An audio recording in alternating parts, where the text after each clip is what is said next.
Okay, guys, you're welcome to KFFF, Canal Football Fun Fact, your favorite sports YouTube channel. And the international round of matches are over for the Ghana Blackstars. And looking at the games we've played, the game against Mexico and finally the game against the United States of America, that's what we are going to talk about in today's session, Ghana versus the USA. We take a critical look at the positives and negatives of the game and also Coach Chris Hughton's tactics for the game, what the fans are also saying. So don't forget to hit the subscribe button, like and also share. So let's get into the game between Ghana and USA. Now, first of all, we would like to take a critical look at the game. The match started at 12:30 a.m. exactly, and I'm sure most Ghanaians were awake at that time because everybody wanted to see whether Ghana can redeem themselves after the abysmal loss against Mexico. But unfortunately, this performance was very bad, very, very bad, as even compared to the game against Mexico. We lost 4-0. Not even one goal. We're not able to score even just a goal. Very, very, very poor performance. So let's take a critical look into the game. What happened? What made the Ghana Blackstars lose this game to such a huge scoreline? Okay, so Ghana lined up in the 4-2-3-1 formation. This time round, Coach Chris Hughton decided to keep Manaf Nuruddin in post. Left back, Gideon Mensah. Right back, Ali Seidu. Jerome Opoku and Nicolas Opoku as centre backs. Thomas Partey pairing up with Edmond Addo. Jordan Ayew as number 10. This time round, Kudus was played as a number 7 and Joseph Pencil as number 11. Up front was Inaki Williams, who is yet to have a goal for the Black Stars. The US of A also lined up in the 4-2-3-1 formation with the likes of Tim Weah, Balogun and Christian Pulisic starting up front. Okay, so what went wrong into the game?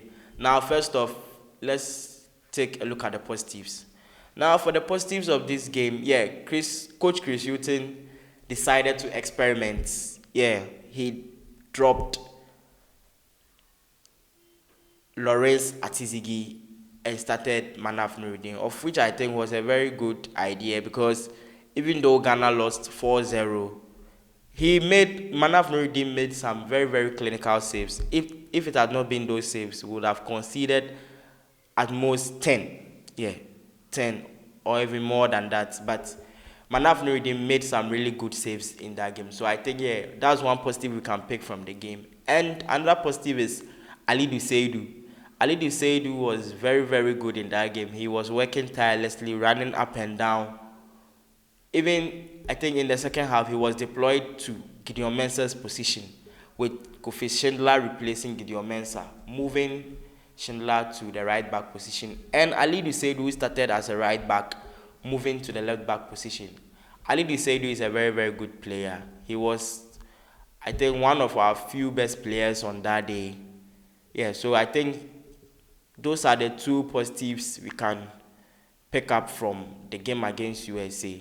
Only two positives. Very, very bad. This shows you the states of the Black Star team as things stand now.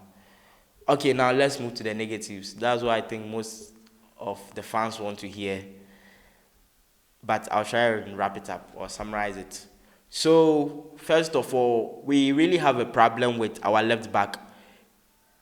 Gideon Mensah, as we all know, is now a replacement for Baba Rahman. But it looks like we still have to use Baba Rahman because we are not seeing any difference between Gideon Mensah and Baba Rahman.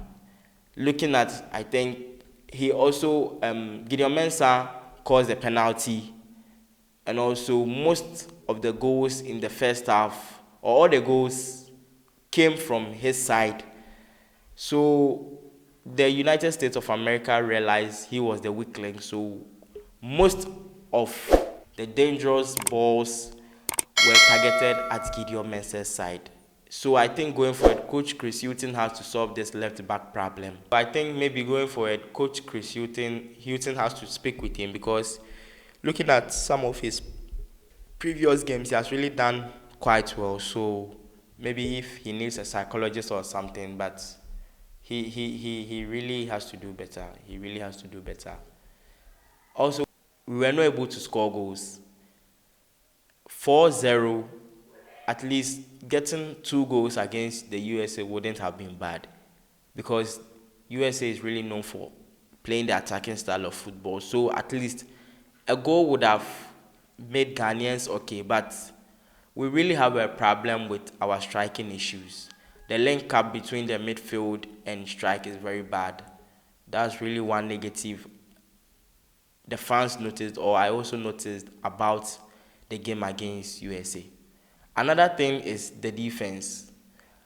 Of late, like, we are really struggling with our center back pairings.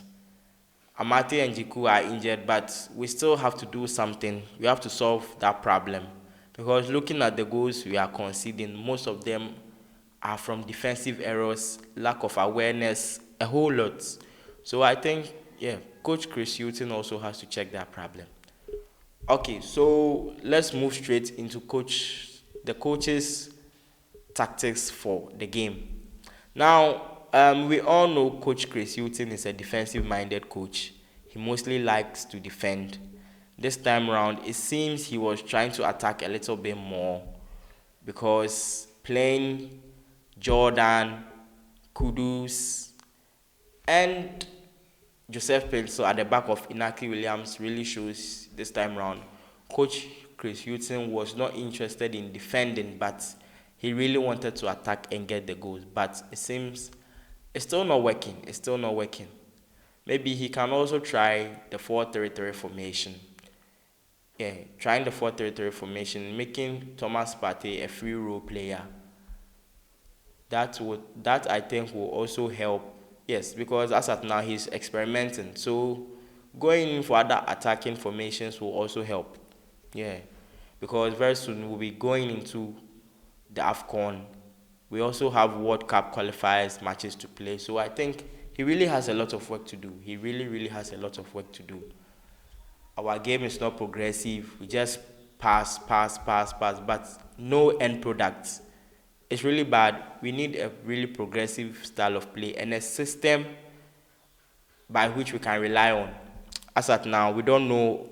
Since Chris Hughton was appointed as head coach of the Blackstars, we've not seen any system to which the boys are playing, and it's really bad. Taking a critical look at the game against USA, we were not even organized. We were just playing what I just don't know. So Coach Chris Hughton really has to get a system for the boys so that we can play to that. Yeah. Okay, now let's move to what the fans are also saying. Now most of the fans are saying Lawrence Atizigi should be benched.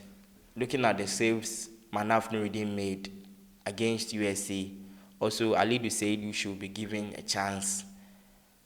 And now most fans are saying the problem, and even the coach admitted it. He said the problem is not with Inaki Williams. He has not built a system that will help Inaki Williams to score goals or even make the team score goals, of which this is a major problem. The fans are really complaining, because looking at most of our games, we really struggle to get goals. So going into the AFCON, the fans really want to see a lot, most especially in the striking department, and also a nice style of play, progressive football, possessive football, and a really nice game that will be played by the boys. Okay, so let's see what happens. Our next game is against Madagascar. That one is a World Cup qualifier. Yeah, a World Cup qualifier happening 15th August. So let's see what happens during that game. 18th of November we play Comoros Islands. Yeah, another World Cup qualifier game. Then January we head into the World Cup. So We'll catch you on 15th November to bring you updates before the game and predictions before the game. Don't forget to subscribe, like, and share. And also, we want to hear what you have to say in the comment section. Okay, so it's a bye for now.